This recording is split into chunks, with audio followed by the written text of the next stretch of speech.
And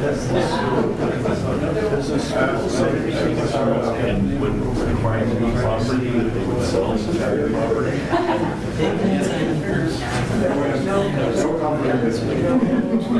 Wrong question.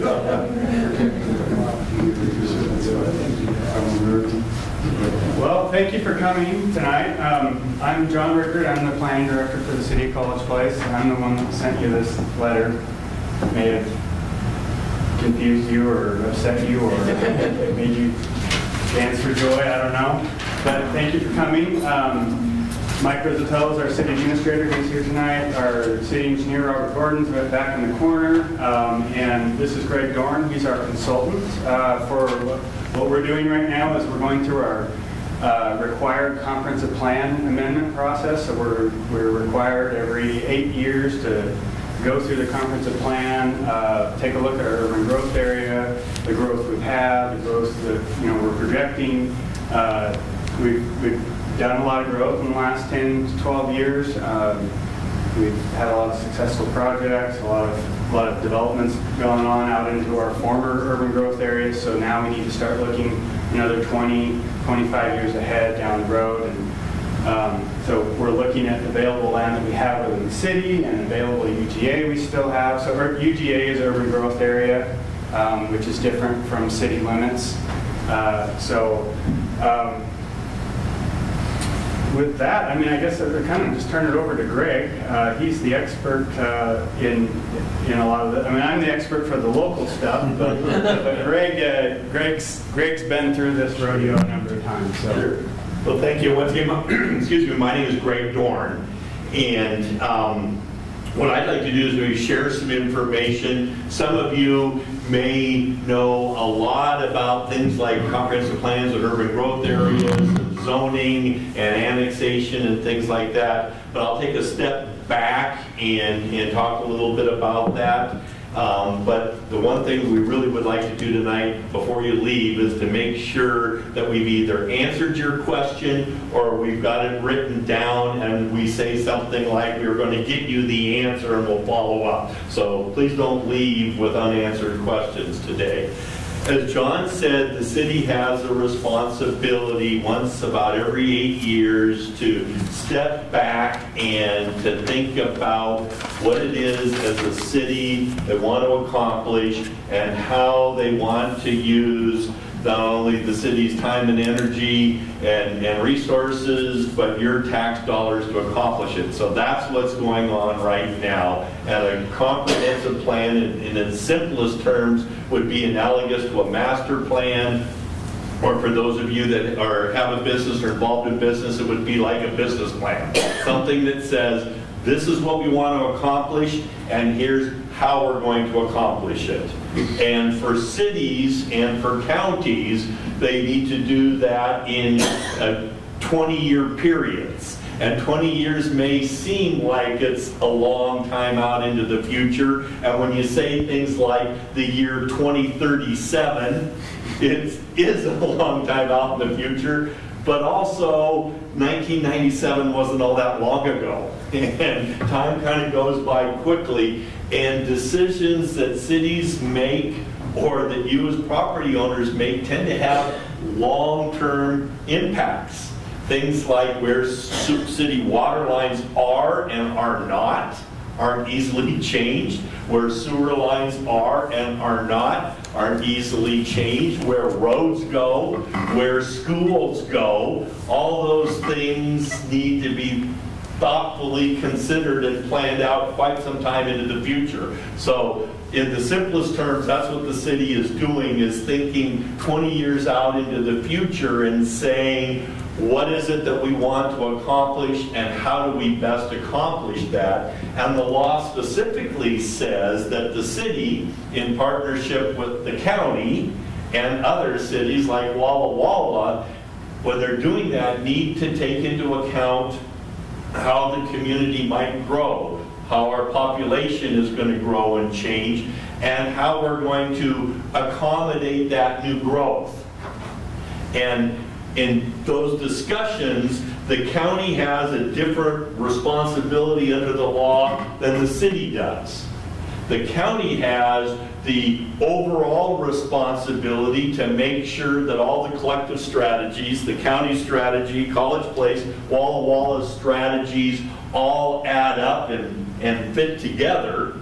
But specifically, the county has a responsibility to maintain the rural character of Walla Walla County and to maintain farmlands and agricultural activities in Walla Walla County, and the extent to which there is mining or timber and lumber and related activities to preserve that. That's very different than the responsibility that the city of College Place and the city of Walla Walla have. Walla Walla and College Place have the responsibility to make sure that there is enough land within the urban areas and that urban services have been appropriately planned to be able to accommodate that new growth so it doesn't adversely affect the rural areas of the county. So that's in theory how the pieces fit together. So the city is having to look and say, how much are we going to grow and where, so that we have made adequate provisions. The county needs to be involved in that process and agree with that, so that at the end of the day, the rural portions of the county remain the rural portions of the county, the urban areas of the county remain urban areas, and that we grow according to a plan that's shared between the city and the county. That's what the law requires, and just from a kind of a common sense standpoint, hopefully that makes a little bit of sense, or it sounds like common sense, that we're working together toward a common vision. So one of the things that the city has been doing as it is getting ready for this update process has been looking at their plan and existing plans and saying, how well do they work and how well don't they work? And one of the things that was interesting when this was done in the past is there was some thought that the area around the airfield, if you're familiar with Martin Field, the area around the airfield, because it's an airfield, would be a logical place for the city to grow in the future, particularly for new businesses and new industries. And in part that makes sense because we oftentimes see business and industrial activities around airports, including here in Walla Walla out at the regional airport. The problem with that is that in theory that made sense, but in practice and reality it doesn't necessarily make sense for College Places. Number one, this is at a lower elevation than the rest of town, so the ability to provide water and sewer is not as easily as accomplished as we might think by looking at a map. So topography makes a difference, and cost makes a difference, and this is an area that is very difficult, if not impossible to serve. It is certainly would be at a minimum very, very expensive to serve.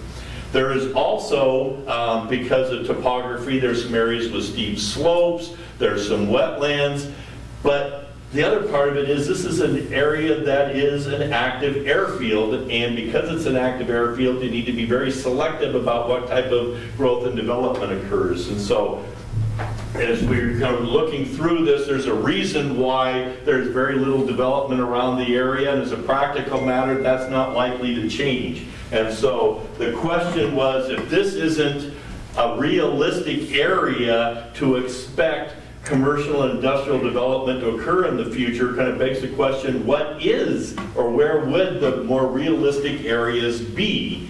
And one of the things that tends to be a very appropriate area for commercial and industrial development are areas that are served by highways, interstates, and major arterials. And so one of the questions that the city began asking is it logical, could the city reasonably provide services to areas along the Highway 125 corridor in the future? And if so, are there areas that would make more sense than others?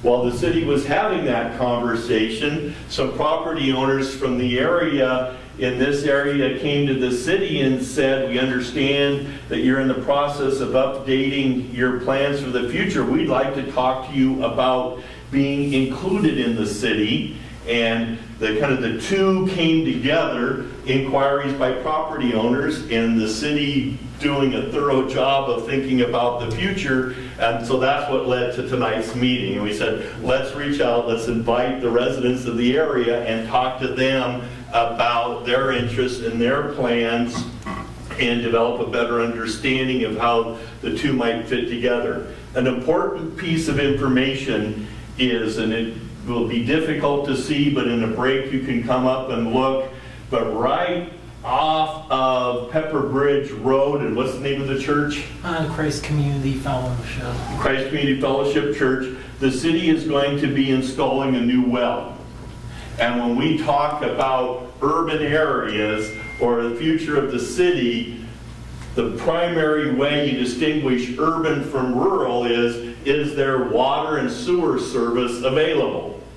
And that's the easiest and simplest and most reliable way is there sewer and water available? So with a new well right here, it increases the city's ability to provide water to areas that are outside the city limits now. Now, John gave us a couple of important pieces of terminology. There is, one is city limits. Those are areas inside the city that are receiving city water and sewer services, or if they're not receiving it, they're an anomaly and they have the ability to receive it. And so when a break or something, if you want to come and look at the map, the colored areas are areas that are inside the city limits today.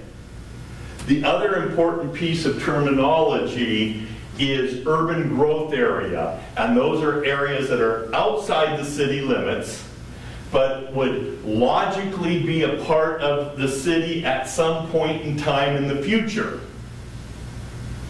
And those are areas where city services, sewer and water, exist or reasonably can be provided. Reasonably be provided. And so those, if you compare the two maps, you'll see that the city's urban growth area includes this, which we discussed, and until recently included this area just off of College Avenue extended down by the schools, which has now been annexed into the city. So it was part of the urban growth area. Urban services existed or reasonably could be provided. It is now a part of the city limits. So as the city is looking out into the future, there is basically no area for the city to grow right now. Now, part of the discussion will be, does the city envision growing? But generally speaking, the city's ability to provide services on an ongoing basis is dependent upon having land that is zoned for industrial uses and commercial uses, because that's what generates the tax revenues that keeps the property taxes on residential properties down. And the city of College Place is unique in that there is very little industrial land in the city to begin with, in contrast to what you would typically find in cities. So one of the things we were talking earlier about is, kind of matters of perspective, or kind of where you sit is what you see. The city, where the mayor and city council, city administrators sit, what they're looking for is, where is the future tax base of the city going to be? How does the city continue to grow? And how does the city continue to provide services? So for the city, they look and say, where are areas that we can reasonably provide service so we'd have new additional opportunities for property owners to develop their property for commercial and industrial purposes. They also have an obligation to look to see where new residential development will occur, because they have to, in partnership with the county and city, be able to demonstrate how their fair share of the population growth will be able to be accommodated by the city. And the city doesn't have the option of saying back to the county, sorry, we would like to help, but we can't, or back to Walla Walla and say we'd like to do our fair share, but we can't. So they have an obligation to look to see how they could accommodate future residential growth. So it's a very long-winded way of saying is that you, as you kind of initially look at the map where we already have College Place, we already have the city of Walla Walla, we already have an area that can't reasonably be served, and an initial analysis says that along State Route 125, in the vicinity of the new water line, may be a logical place to expand, and that's why we want to spend some time talking with you. One other piece of information, the school district has notified the city and has said, we are looking at acquiring some property for a new school. Anticipation in part because of this is largely expected to be residential development, and they're looking at property right in this area.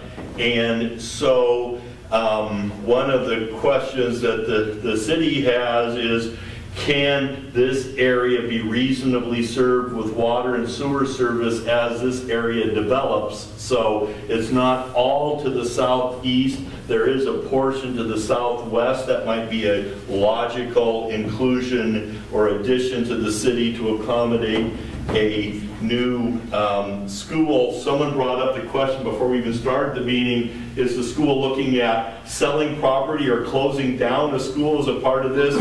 I haven't been in any of those discussions, but I don't think any that the city is aware of that are looking at as an expansion.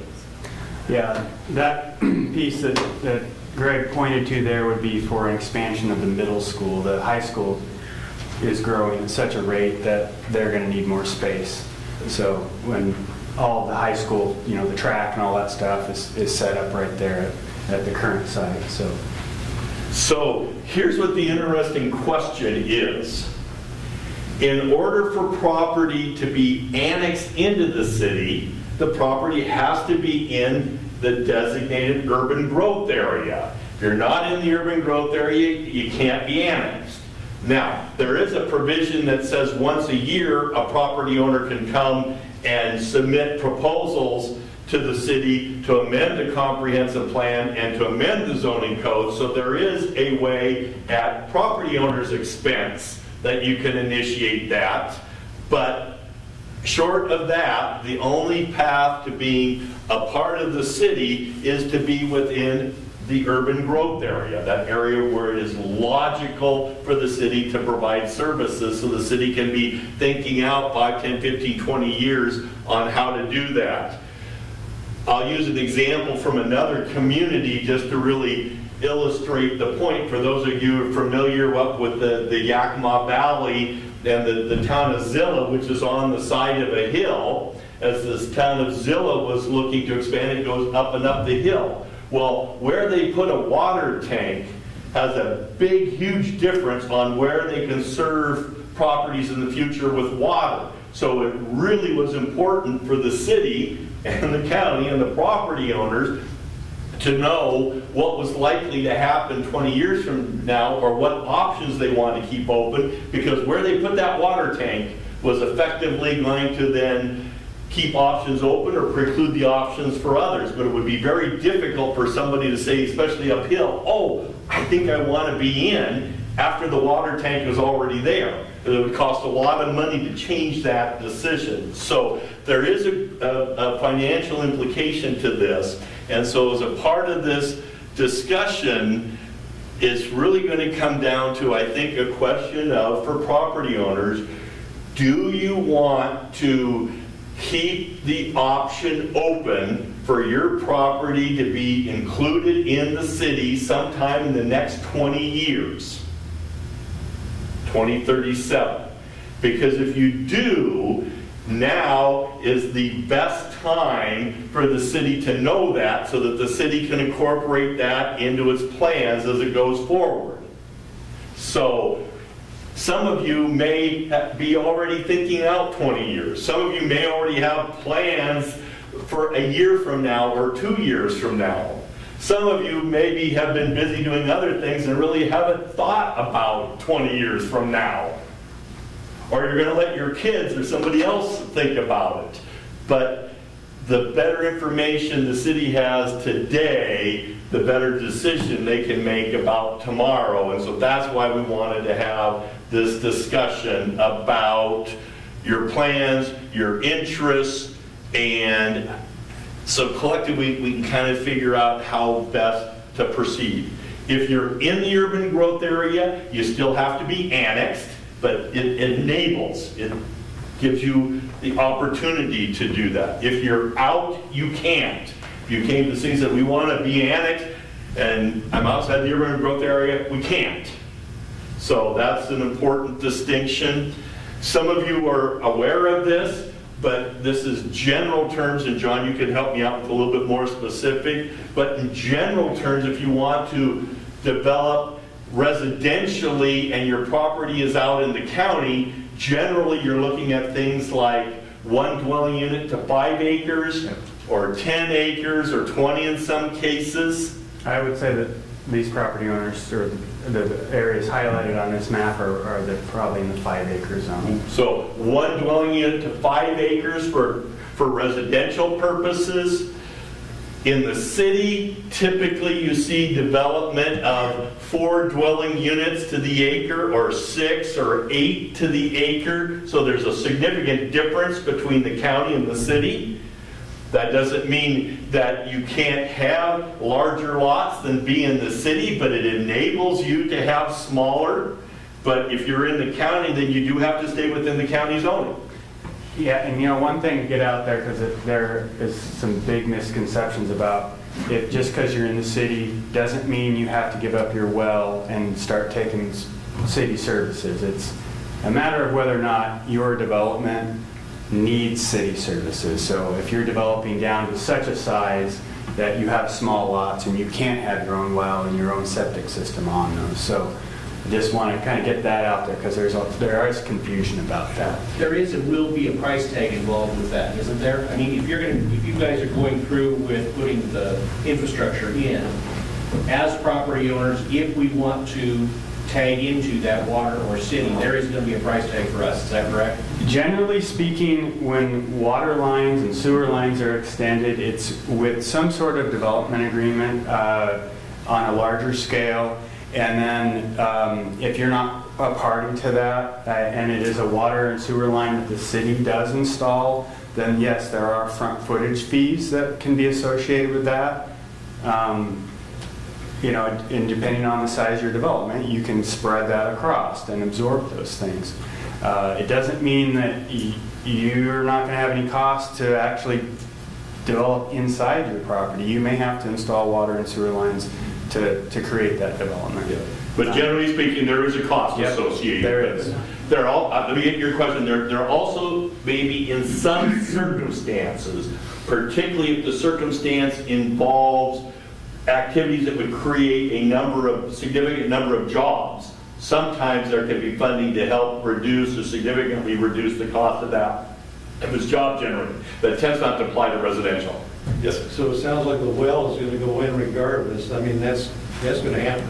Yes. Is there a water tower associated with it also?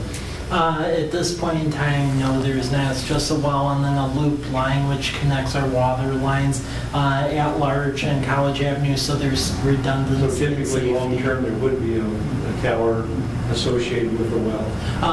Likely in the future. Yeah. The well is being driven by, if I'm correct me if I'm wrong, but there's a contaminated well down there now. It's nitrate issues with the Christ Community Fellowship well, and then the city of College Place, we've had some geological shifts with some of the wells that we own. So both of the issues have come together, and when the state does pass the capital budget, we have a grant in there and a legislative appropriation that'll help pay for that, where they'll hook up Christ Community Fellowship to our water system, so that way they don't have to use the well with the nitrates. And then that well will also replace one of our wells that has some shaft issues where we can't use it, right? So there's actually, contrary to what I said, there is, under these circumstances, the cost of water would be less than if you were just to go out and drill a new well, because there's some state funding to help underwrite the cost of it. So it can happen in some circumstances. So you're saying there's going to be a well, likely going to be a tower, likely to be development as far as running the water lines down Pepper Bridge Road, and then you're saying there would be a cost to the owners if they do that? There would be a cost in the future, should there be like development where you're subdividing lots or things of that sort. Well, no, That- if somebody wants to be left alone. Oh, if someone wants to be left I don't alone, want you then in my no. pocket. Yeah, then Right. no. No, Yeah. the cost comes in when you come knocking on the city's door and saying you want to tap into our So system. you're not That's, going to have a blind assessment on the footage no, No, on somebody living on Pepper's Bridge Road. no. So, but if they want to hook up, You have to pay your fair share. then do you pay, okay, let me get this right, then do you pay what a normal hookup would be then, at that time? Or do you sit back and calculate, well, if you'd You done will, this years you will, ago, to kind of simplify it, right now under current dollars, it's $100 a lineal foot to tie into both water and sewer. And it's a lineal foot of frontage, so if you had a 100-foot wide lot, then you're talking a chunk of change. But if you really need that service, it's because you're probably doing a development beyond just serving your home. I think, John, the question is, if you didn't hook up today, does the hookup fee go up in the future? Yeah, if you're putting the lines in that are going to run the length of that road, and there's 3 of us that have property on that length, down the future, we want to tie into it, you're still going to charge us whatever the going rate is for the width of our property for the tie-in. The council does from time to time adjust that lineal footage. I don't believe, Robert, you can correct me if I'm wrong, but I don't think we've made any adjustments to that in the last 10 years. I don't think so. That doesn't mean that Right. you really, You can be doing infrastructure, so. Yeah. you're reassessing it. Yeah. The reality is, anytime you have to pay your going costs at the time, those connection costs too. In Yeah. addition to the front footage cost, there's also connection costs associated with it. So it's not cheap. These facilities are very expensive. but the other thing is like down the road, if you want to sell, and the city is then got a new attitude and says, well, if you do sell, the new owner has to buy into the services, then you can see how the value of your sale goes down because of all the extra costs at time of sale. And so is there any protections? In other words, if somebody says, well, I'll cooperate with the city all day long, but I just don't want to take it on the nose. In current time and down the road both.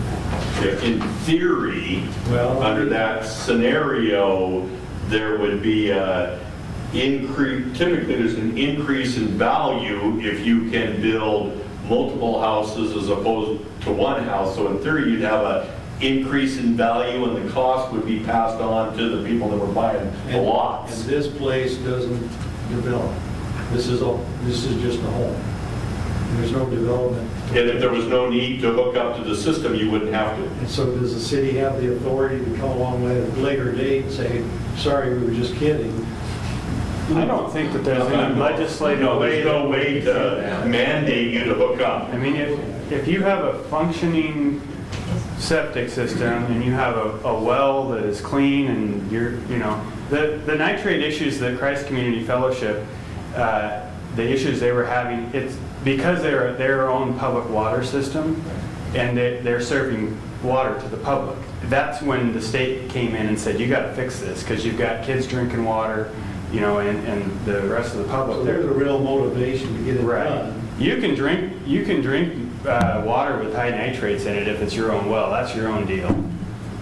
So, Well, I mean, we're not in the business of forcing people to connect. and that's where we're at. It's Yeah. like, if there's something that's going to come down the road and kind of ruin your entire weekend, it'd be nice to know. Yeah. Let me add one more thing. So just, there is an area where the legal framework as we know it today is changing. And that's not in the city, it's out in the county, and it's not just Walla Walla County, it's all counties across the state. Until a year or so ago, it used to be that if you had property out in the county and you wanted to build a house, you could go and drill your own well relatively easily and not get caught up in the world of water rights or how that well was affecting flows in streams or fish or environmental factors. There was a relatively simple, clear-cut path for property owners in the county to install your own wells. That legal framework has been changed significantly in the state of Washington by a Washington State Supreme Court decision. It's known as the Hearst decision. If you want to, H-I-R-S-T, if you want to look it up, and there's things to read about there. But what it has basically done is left Walla Walla County and just about every other county in the state left not knowing if they will be able to allow any more wells in rural areas, or at least allow any more construction that involves a well in rural areas. John mentioned the state capital budget. For those of you that follow politics, the state, every 2 years, legislature adopts a budget and then a capital budget. The capital budget is the budget that provides the funding for streets and roads and new college buildings and things of that nature. Wells.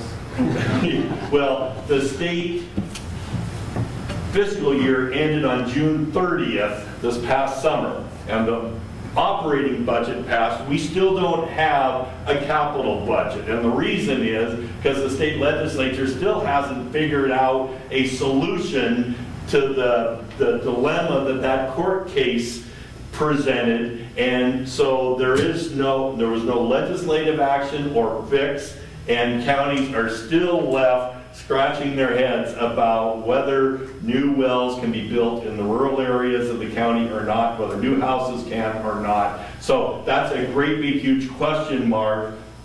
I'm working with other counties where we say to property owners or to developers that if you can hook up to a city water system and the city has adequate water rights, there is no question and there is no issue. If you're looking at development that does not involve connecting to a city water system, if it's a private water district or something that has adequate water rights, that may be okay. If you're looking at the path that other property owners have done, which is drill your own well, that may be problematic. And so just to let you know that things may be shifting. Yeah, so what you said, if the water line is not there, there's no issue. If it is there, you're saying government can come in, carrot stick style. No, what I'm saying is that if you have a vacant lot right now and you're out in the county, Right. you may not be able to drill a well and build a house. In the future or currently? Currently and possibly in the future. There is, right where we sit today, there is no path to drilling a new well unless you're able to get a water right. That's where we sit today. But if there is an existing water right, you are okay to go ahead. If you have a water right, then you You're just going to pull that.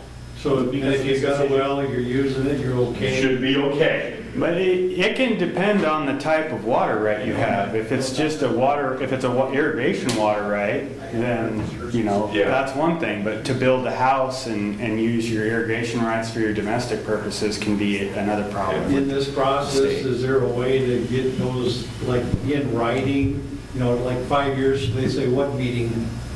You know what I'm saying? It'd be like, okay, if a person owns land there and we find out the information here, but it's sure nice to be able to hold on to it, say, yeah, I was at a meeting. Yeah, I would think that, through any process, that at the conclusion of it, to have a written summary that says, this is what we agreed to, this is what we didn't agree to. I've had, for instance, property owners say, no way do I want to be a part of the city. Now, tomorrow, ever, no way. And we said, okay, we're not going to include you. No way. Now, for $2 million, And then, we might be able to talk. well, then they come around and say, I was just talking with the kids and we changed their mind. You said, no way. And I said, I know, but I changed my mind. So things can change, but I think in the case, your concern is, as we go along, I'm concerned I could be forced into doing something that I don't want to do, and that would be an important thing to keep talking about as we go through, so you know exactly what can and can't be done. I think, Just written you're prudent to do that. Because everybody moves on about their lives, and it's like, well, hey, wait a minute, I was in this meeting, and they said they're gonna leave us alone. It's like, ah, too bad. Yeah. Or my dad, for instance, when he was kind of getting things organized and then he passed away and he had left me this file folder.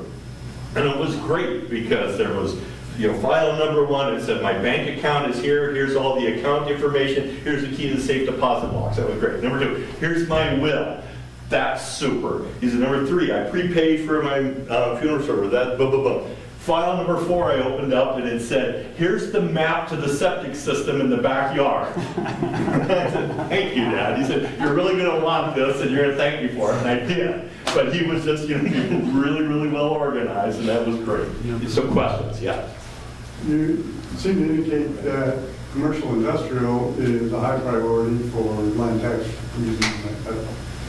The properties that you've got designated on this don't look to me like they are suitable for any commercial or industrial use. Do you have other thoughts on where you're going with those, or did you have thoughts of some kind of light industry in any of those areas that we're talking about tonight? The ones, and John and Mike jump in, but property that fronts 125 right in this area, might arguably be more suitable for commercial and industrial development. Potentially down in this area, once again, because it's at the intersection of the highway and a major arterial. This would not, much of this would not, and I would, my reaction would be none of this would. Is that? Yeah. Right. Yeah, and when you come up and look at the maps, you can look, more closely at it, but generally I think of these areas, the areas that have frontage on Highway 125 would be where initially would say those would be more suitable for commercial and industrial development than housing, number 1, because of the traffic, but number 2, because of the visibility. Whereas most commercial and industrial development in the community on a highway or on an arterial. Those are basically the backyard of homes, other than the large piece, RVs. Yes. There on the. Is that right here? Yeah. Yeah. But our house is right next to that, and Down here? Then there's another home on the other side over towards the highway. So that really is residential area, maybe across Old Milton would be suitable. But there's a creek runs through the middle of that too, so you got to consider riparian areas and stuff like that. Exactly. Yeah, the creek. Yeah, the creek comes through here, and there's already some. That's on the other side of Old Milton too. And there's already some development. I mean, by and large, this is developed in here to a certain extent. Yeah, yeah. I'm not positive this question is related. So when you're doing the work for water and sewer, do you also take into account runoff, water runoff? Mm-hmm. If that's the case, the property I'm thinking about is where the water runs to. And I think they even pay taxes for, water runoff, but that's where the water goes to. So would that be also addressed at the same time, but not at the expense of the owner? Yeah, the city has regulations that says when new development occurs, you have to demonstrate how you're going to deal with the stormwater that you generate, and you have to have a plan for But if that. that were done, I'm saying the homeowner would benefit because he's no longer a lake, because you're going to have it developed, but does that cost him money? So right now, you're being assessed that stormwater utility tax by the county. Yeah, except that this is where the water goes. Okay. Well, I don't know specifically about the property that you're talking of, but generally speaking, and we're in the process of going through what the county did about 5 years ago. So we're developing our own stormwater utility, and at some point there will be a tax to properties that don't control their own stormwater. So you take a look at the core, the area that we're in right now. Pretty much everybody's stormwater goes out to the street, and then the public takes care of it. So those properties get taxed. But if you take a look at some of the newer developments, like take the Homestead development, all of their water is going, is controlled and going to easements in these big, huge stormwater retention areas. Those areas probably won't see a tax for their parcels. So in new development in the area that we're talking about tonight, like Greg mentioned, those developments will maintain their stormwater on site, develop their own systems, and then it looks like Robert wants to add something to that because he's our expert in that. We are in that process, and it's a rate structure process, setting process as well. And I anticipate, we haven't decided, and council hasn't made a decision yet, but I anticipate there may be a fee for everybody just for the public services that we have to control. So everybody would have to contribute at some level for all the shared public areas. But then I would imagine that your component, if you're already controlling your storm, is not going to be in place because you're taking care of it. Whereas if you're putting it in the street, then we would charge you for that. That's what I anticipate. Right, but because that solves my problem, that's not an additional cost for me only. We're just saying the system is everybody's. Yeah, what we're thinking of, and we don't know yet, again, this is something that we're working through with our consultant, but we're thinking of, we're trying to establish regional facilities so it doesn't end up being parcel by parcel by parcel for those places that don't already treat their stormwater. And so everybody who would collectively contribute to those areas would have those fees in place, and it would be an annual regular fee like a water or a sewer charge. Citywide. Yeah. And then if you do come into the city at some point, the county stormwater tax would go away and then It'll be replaced by that. replaced by the city. Was there another question? Yeah. So for the purposes of this meeting tonight, primarily though, we're talking about just your readjustment of the UGA, not any zoning changes or anything at this point. You're just talking about the UGA, is that correct? Yeah, I mean, you have to be in this, you have to go then from urban growth area to be annexed into the city before you have city zoning. Your zoning would not change under the county unless the county changed it. Would there be a reason to change it if they went into the urban growth area if it's already like rural 5 or something? The county in the past they generally make the zoning match the land use. So the land use is the language that we use to determine if you were to come into the city, what would we zone you? So it's that long-term lingo out there. So you look at over here at this 200-acre piece that the property owners just annexed into the city. We had 3 different land uses: an urban residential, which is your more residential, and then this orange was the multifamily land use, and then the pink is the commercial. So those were, I would have to look to see what the county did, if they actually assigned them a commercial and a multifamily. I don't think they did. When you get into more of like some of our county islands, I've seen them do that, where they assign the land use that we have in our comprehensive plan. So we can ask that question We can find that out. specifically. So the area around the airport though, that's going to continue to stay commercial and industrial, but you're pulling it out of the UGA, is that what you're saying? The area on the airport, we've actually talked with the county about and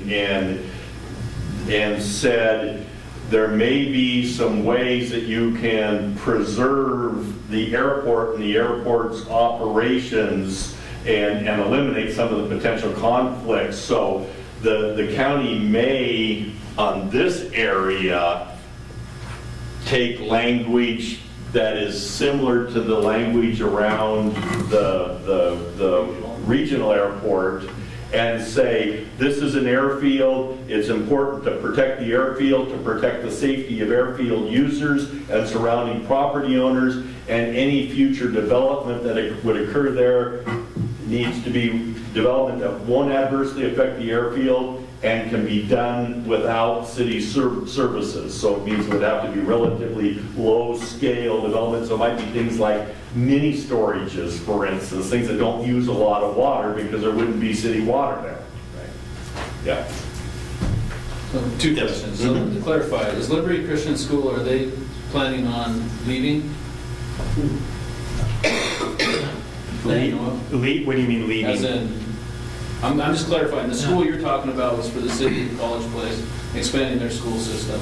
Is the private church/school, are they planning on staying there? No, I believe they're planning on staying there. They're a partner with us on, they're an applicant with us on this. Yeah, on because this. the water. Just to fix their water. Right. Yeah. So number two, when you got, water sewer goes in, we don't have to hook up to it. No. If you have your own water and sewer service, you don't have to. If depending on if you want to do new building or new development, you may want to, but if you have I'm just talking adequate right now, you don't have to. Single residential, well goes bad, do I get to drill a new one, or say the casing goes bad, breaks? If you can get a permit to replace your well from the Department of Ecology, Am I going to be able to get a permit to? and that's kind of one of those things that we don't have the crystal ball of that. The way it's looking right now, unless the legislature steps in and they do a fix to what the Supreme Court's decided, then, So, sewer system goes bad, septic goes bad, water goes bad, you're probably going to get forced to hook up to it, correct? Well, maybe I can restate it. If you have a septic system, and septic systems can last for a long time, if you ever need to replace your drain field, the question is, do you have adequate room to replace your drain field? Because some lots are big enough where you have room to do it and some aren't.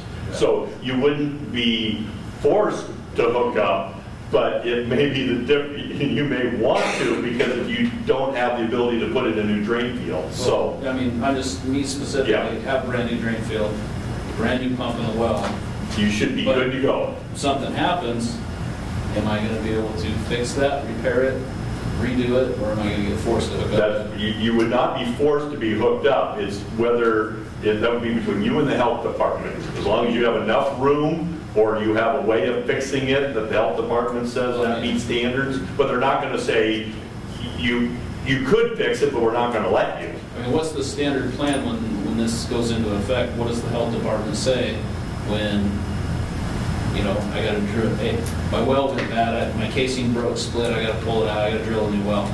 Is the health department going to give me a permit to redo it? Or are they going to say, no, you got city water right there, hook up to it, and pay the cost? Most likely, if you already have an exempt well, it's existing, but you're just having problems with it, they're most likely going to issue you a permit to sink a new pump. I don't even think you need a permit to put a new pump in, but if you had to drill a new well because your casing shift or something like that. Yeah, that's the question. You're already an end user right there. And same thing with the sewer. As long as you have the replacement area and meet the Department of Health standards, then they're going to issue you that permit. I don't issue those permits. We don't issue permits for wells or septic systems. Part of what he's alluding to there is, we all know that standards change over time. And so if we've got a drain field that has changed in its distance, not changed in its distance, but the requirements for the distance from the drain field to some other water source, whether it's a creek or something like that, if that legislated distance has changed, he's going to be out of luck when he goes to replace that drain field if he goes to apply for a permit to do it. Under those circumstances, that could be the case regardless of any of this. Right. But This would not change that. There's always, to come for just in the kind of the full disclosure, there is always a degree of risk if you have your own water system, your own sewer system. But but as a practical matter, how many times has that ever been a problem? If you're in an isolated area and you don't have the standard required area to replace a septic system and there's no city sewer available, they're going to issue you a permit, but the system may cost you 3 times as much as what you might have installed 20 years ago because you're doing a sand filtration system or whatever. There's ways around it. It just costs more money. Right. And we're one of those just cost more money alternatives. So I guess the point was if you don't have city services, they'd be more inclined to give you the permit or work with you. But somewhere down the road, someone could cop an attitude, well, hell, you got water right up there. I think it would be more likely that you would say, gee, I could spend all this money, or I could spend this money. I mean, it may be more a matter of what option is a better option for you as opposed to having forced to do something, but that's. Well, I mean, it's always going to be more expensive to run city water and sewer than have your own stuff. Not always. Not always. Typically it is over the lifespan. I mean, in terms of what you guys are talking with your rural densities, and you have these big frontages, and if you've got 100 feet of lineal, pipe that's in front of you, then it's going to be expensive. Yeah. So it's a big gray area. Yeah. Or it's a case-by-case decision. You're going to look at, here's what my plans are, here's what I know about my property, and based on all the information I have, here's what I think is best for us. And there could be different answers. So again, what he's saying is, maybe we're good for 20 years, but it does go bad, they don't issue the permit, then we're going to have to pay at the current rate 20 years from now, and not what it would cost now. Other questions? Yes, There's sir. probably too much detail down the road, literally down the roadways. But Pepper's Bridge Road, when it comes down the hill there, there's frankly always people in trucks taking little chunks out of the hillside. It's not a very good road. Is there some thought that if that were annexed into the city, that road would need to be partially or totally redone? I mean, it's pretty steep on both sides of the road as you go down the hill there. That's a pretty good cut. Anytime the city expands or changes its urban growth area, it has to be able to demonstrate how it would be able to provide urban services to the area, and that would include roads. And if the new growth and development was going to create a need for road improvements, then the city would have to figure out a way to do that. If it was the county's road was a problem before the city got involved, then there'd have to be some discussions between the city and the county on that, because you can't make new development pay for an old problem. But anything that was new and related, if it's not, doesn't meet as a standard, it would have to be improved. So would all this help if somebody owned land on the old Milton Highway, if they were looking 10, 15 years to develop it, and city services are put in up on Pepper's Bridge? So, are they like looking long term and say, well, then it would be easier after this development is done to tie into it in order to have more homes per acre? Do you see what my question is? In other words, does this benefit down the road for the people who own land down on the old Milton Highway? Well, it would, any property owner that is looking at future development to know that city services could be available, that the city took it into their planning, that would definitely be beneficial. This actually would be very beneficial to anything done down on Old Milton Highway. Only if it is included in the urban growth area. I mean, you said the homeowners could approach the city at their expense. Well, I wanted to kind of correct you on that, Greg. The county's approach to urban growth expansion and reviewing those is, I think the state law says you can do it once every 10 years, or as frequently as once. It's really confusing the way they looked at it, but so our current plan was adopted in 2008, and that cycle began about 4 years before that, before we finally got through all the process. But since then and now, we have evaluated our UGA one other time. The county allowed us to open up and make application to make some changes. And all of those changes, minus a couple of basically map corrections, were denied because we couldn't provide enough evidence that we needed that future expansion. So the county's practice has been, if you're not in the UGA, they're not going to consider exceptions. Right. Once every 8 to 10 years, and that's it. And so that's where we're at right now. This is our chance for the next 8 to 10 years before we'll be able to revisit this issue again. So how does this decision come to be, whether it gets included in the UGA? There's a couple of steps that it has to go through. The city actually has to make an application to the county, and then the county considers the application, because only the county can change the urban growth area boundaries. So the city has to apply a request, the county has to review and approve. So it's a two-step process. The reason we wanted to have the discussions now is the city has to decide what to apply for between now and November 30th. Because that's the time frame the county has given the city. So the city has 6 weeks to decide what options it wants to keep over the next 20 years. So When does this get reviewed again if nothing happens right now? 8 to 10 years from now? Is there anything absolutely at all that the homeowners have to agree to? Or is there anything where it goes by popular vote? I mean, is there anything where the homeowners have to agree together on something, or? There's a couple of principles. One is property has to be contiguous, so it has to be connected. It has to be connected to the city, and it has to be connected to each other. So you can't like leapfrog or take this pocket and this pocket and not this. So it has to be contiguous, and it has to be and connected to the city. Other than that, the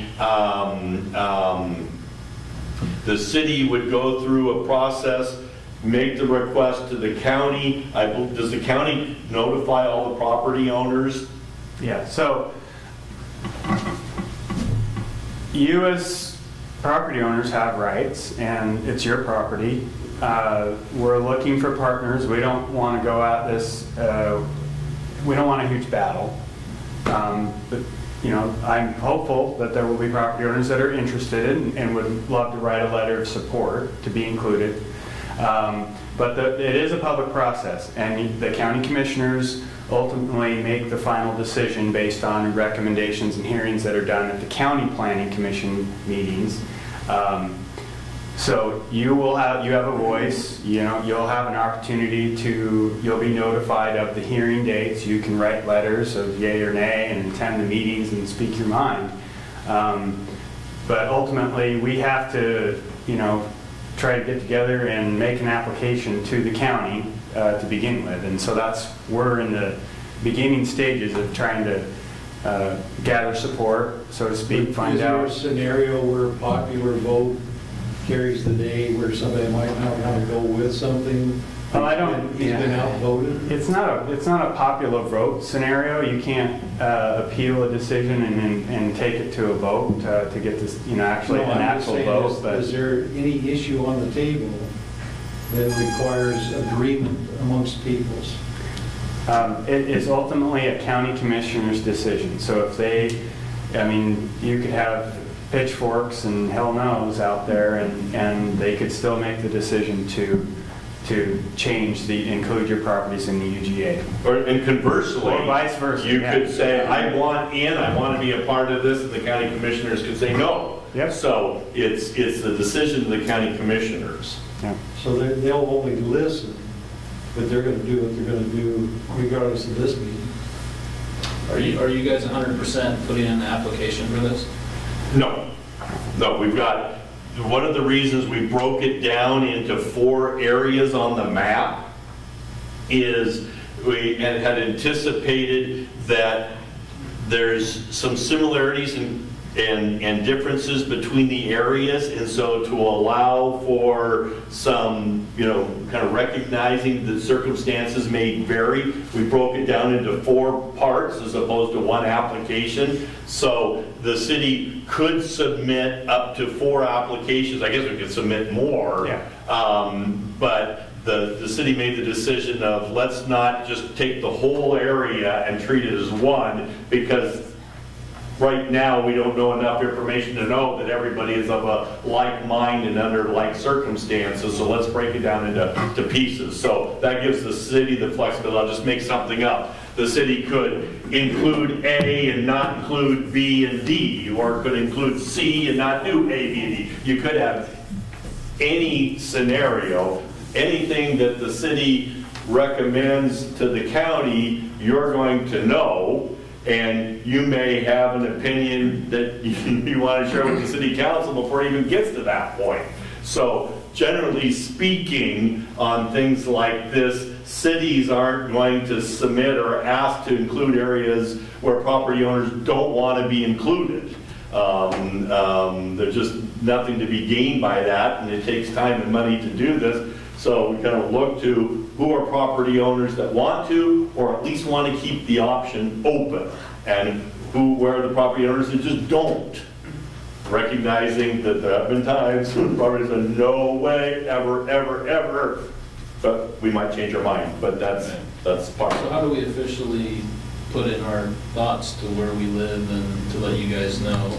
So two things. One is the reason we want to have this meeting is because we want to make sure that you had information so you can make informed choices. Number two, if you have follow-up questions or things, let us know. If you want to have a specific discussion about your property, because sometimes individual properties have different things, we can do that. And then as we go through, if you have, before November 30th, if you know, for instance, I definitely want to be in, then send a letter to John. Or just an email. My email's on the letter, and if you don't have a copy of it, there's more letters on that table back there, but Yeah. my contact information's in there. If you don't want to be in, let me know. Yeah.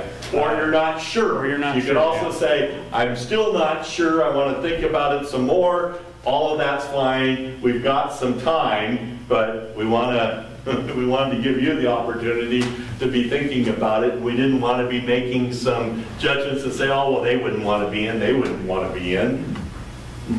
So that's, Yeah, tell us what that's you how we think. do it. Yeah. One quick point, there is a discrepancy between the map that's printed here and your map up there regarding the property south of Golden Highway. Yep.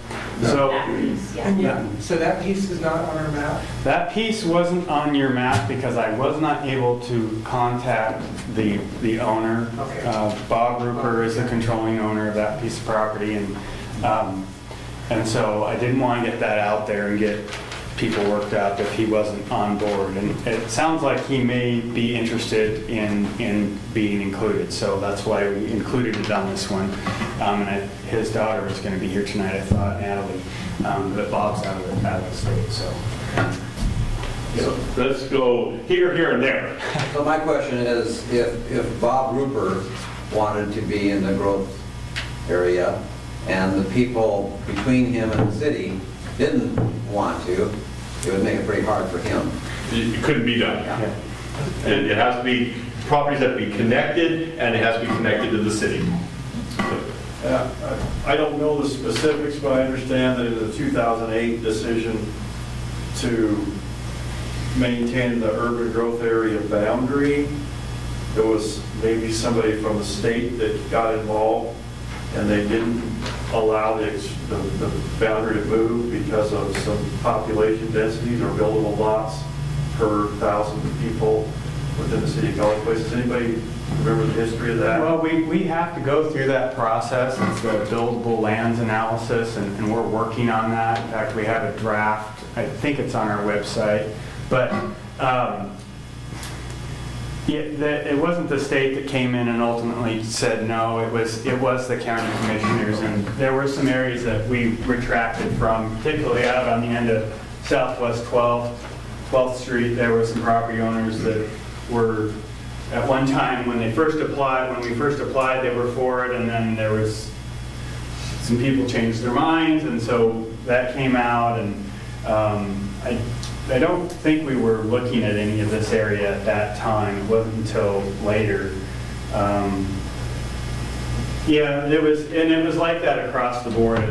Walla Walla had some similar issues, so yeah. But with just to be clear, with the state is going to give information to the county that we will then all have that says we are projecting over the next 20 years that Walla Walla County is going to grow this much. And they actually give a low, a medium, and a high range. We say somewhere between here and here is how much.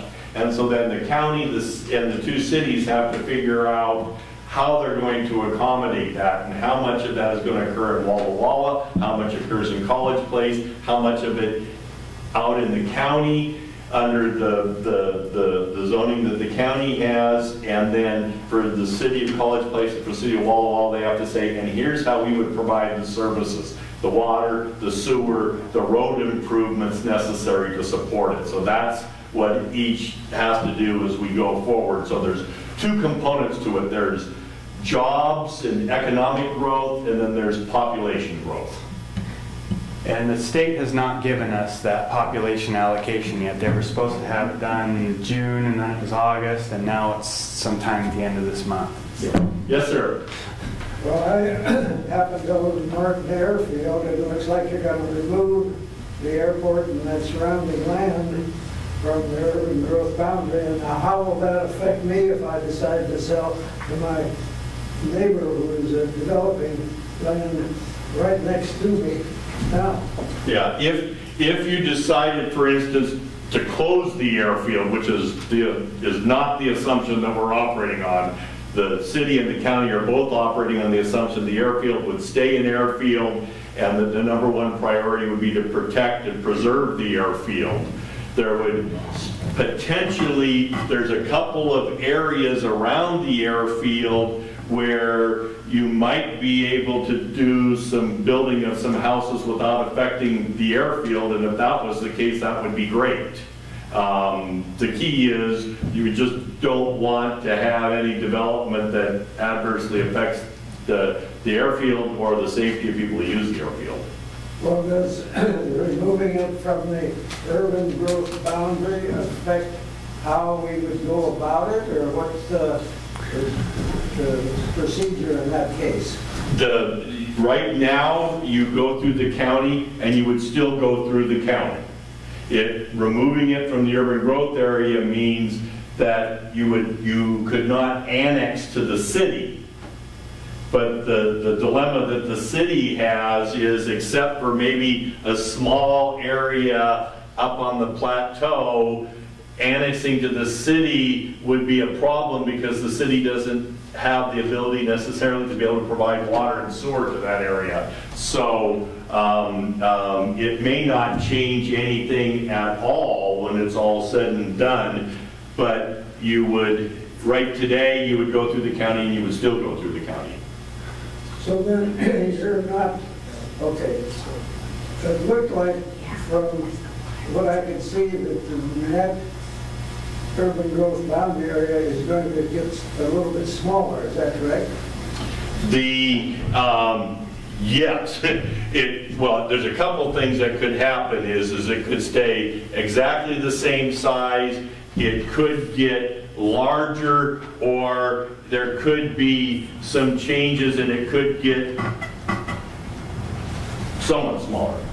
You know, all those are options. Yeah, well, I guess I'd like to see that upper corner that you mentioned remain in the urban growth boundary. This area right up in here. That would be the one that we could Yeah. serve water. Yeah. Water to. It's the lower part that Yeah. we have issues with. Yeah. Can you explain that? Because water flows downhill, so you get water everywhere. So Greg misspoke. Up here, we have, the developers brought water up to the top, and we have sufficient flow to serve the residences and to fight fires. So those are the things we look at for that small amount of land that we're talking about up there. Down here in this area, because it is such a large piece of land, now we're talking bigger demand on our system that's out there, greater demand on the system. And so in any sort of major development, you know, there's 340 units that are going to be built out here, and there's On this side at the Hayden Homes development. And so if you take the Cheney's lower property down there, there's the potential for something close to that. So you're talking a lot of development out there, which would ultimately require a water tower out in that area in order to primarily provide the fire flow that's needed. And then our engineer wants to say something, but before let him speak. Yeah, water and sewer are two different The issues. sewer is another issue. We have a lift station right here that has a certain amount of capacity for the surrounding area, but it's at the westernmost property of the Hayden Homes development, and this just continues to slope off. So there would need to be another lift station out there. And those are expensive, and it would probably have to be large enough to abandon this one because they're a maintenance nightmare, and we would not want to have 2 lift stations out in that area. So there are some issues. Also, there are the flight pattern issues and the densities that you can build around airports that we would have to take a look at that. It's a concern. Yeah. This area right here, which is at the same elevation as this over here, is in a different situation than the things that are down below. Well, Robert, did you want to add something to that? Yeah, I just want to say, you can always build whatever you need to make something work. I think the real issues that I see from having worked out there with Hayden Homes and so forth is really the conflict of uses. You guys have already brought that up, but also the stormwater. We haven't really talked about that. That area there is very low lying, and it's not up on the bluff, and we're struggling out there in terms of putting structures on things that are really already have water up to here. So that's probably the underlying concern for a lot of that area. Doesn't mean it all has it out there, but the reality is you have a functioning airport, and there's some pieces out there as well. So that's part of the equation. So Dave, part of if we move forward with withdrawing out of your area, would be an application to the county to create a zoning district for your airport, because right now they don't have that. They have got the Walla Walla Airport, and they've got a zoning classification that works out there because they've got water and sewer out there, and it's a different circumstance. So we're working on, we've met with the county and talked to them, and we need to bring you and your son in to further discuss what we're thinking. But an airport district that would allow you to operate and be protected, and also would create some other urban sorts of development that don't require the water and sewer services, like mini storage or some other smaller things that work well with the operations you have out there. So we're not totally abandoning you. We see that you have something that's an asset to the community. We want to protect that, and also that there's some other uses there's some potential out there for different types of use. So you mentioned 300 homes out there, and you're talking homes being developed by the high school, the rest of the high school. Right, yeah. Where the hell are all these people coming from? I don't know, but they can't build these homes fast enough out here. That's what's happening. I mean, we are growing. I mean, it's, close to 1%, which in most communities, Seattle, Tri-Cities, it's not really growth. But, for a small town, it is growth. so what do we see like in 3 years? I mean, is it, because they're building everywhere. I mean, if you're looking at the whole valley, I mean, there's stuff going in everywhere. It's Yeah. like, man, where are these folks coming from? Yeah, and as soon as we get the state's best sense of what they think that's going to be over the next 20 years, then we'll get that information out so you can see how the state is looking. And they are actually pretty good about it. They don't miss too many I mean, times. are we talking thousands of homes? Are we talking, I mean, what's... Over the next 20 to 25 years, potentially. Yeah, I mean, Walla Walla County, were they looking at population growth? I mean, what's been the recent experience? I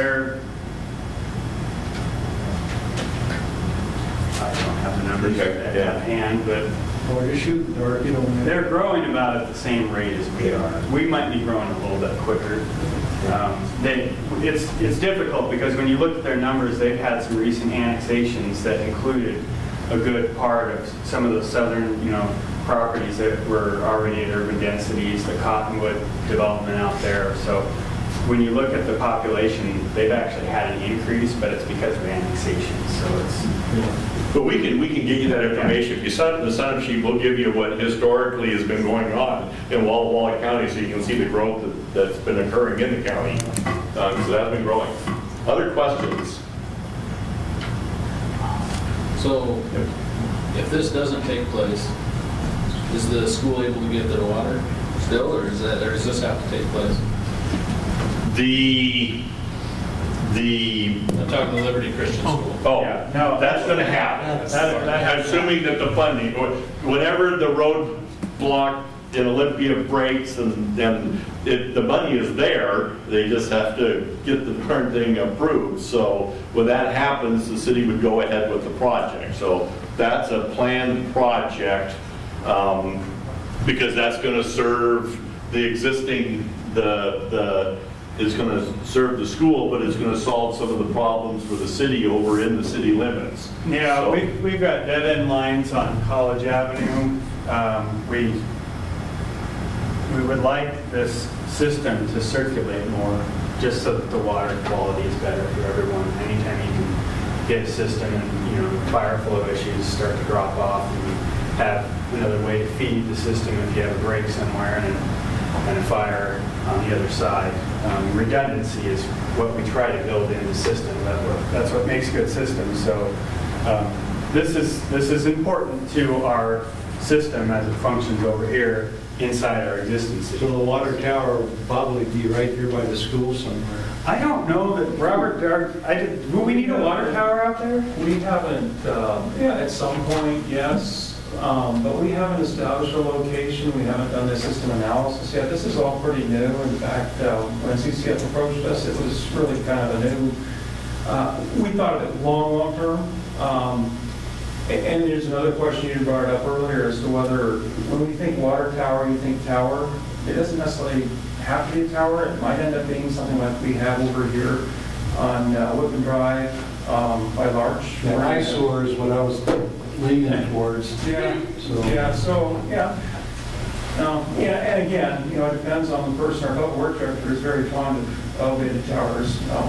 Not everybody agrees. Well, and it's possible that, you might want a tank up in this area where it's high, up off of John here. And then it can still serve this entire area. The higher you get up, the better pressure you'll get in the area.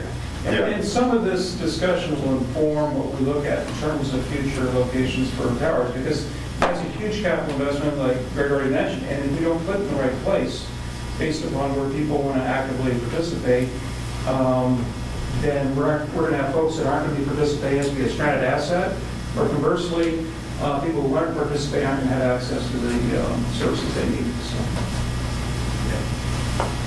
So. Other questions? The other thing you can do is if you have friends or neighbors who weren't here, but if you want to give them John's email address and have them send an email to John so that way they get notices or any of the information we talked about tonight, you can certainly do that. And we'll stick around after the meeting if you have individual questions, because sometimes we can generalize, but oftentimes it's a property case-by-case basis. And so the more we know about your individual property or plans, we can give you better answers. So we'll all three of us will stay if you have specific questions that you want to talk about. And Greg's going to be here tomorrow too, so if you really want to sit down with me and Greg and even Mike, if he's available, then we can set up a meeting for tomorrow as well. Yeah. So he's going to be here all day. Yep.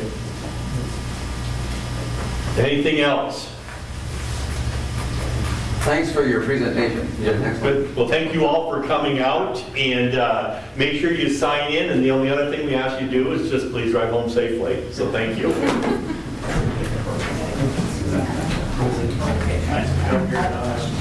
Not related to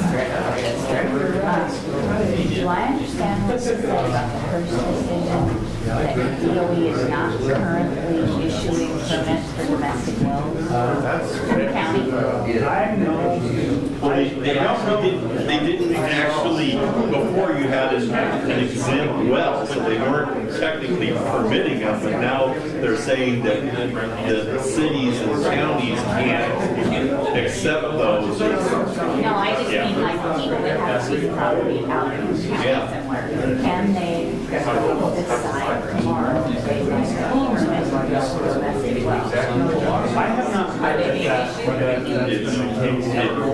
Each county has taken. Yeah, I heard that it hasn't affected the county yet. There's two kind of legal theories. Some counties believe that when the decision was made, it went into effect and they had an obligation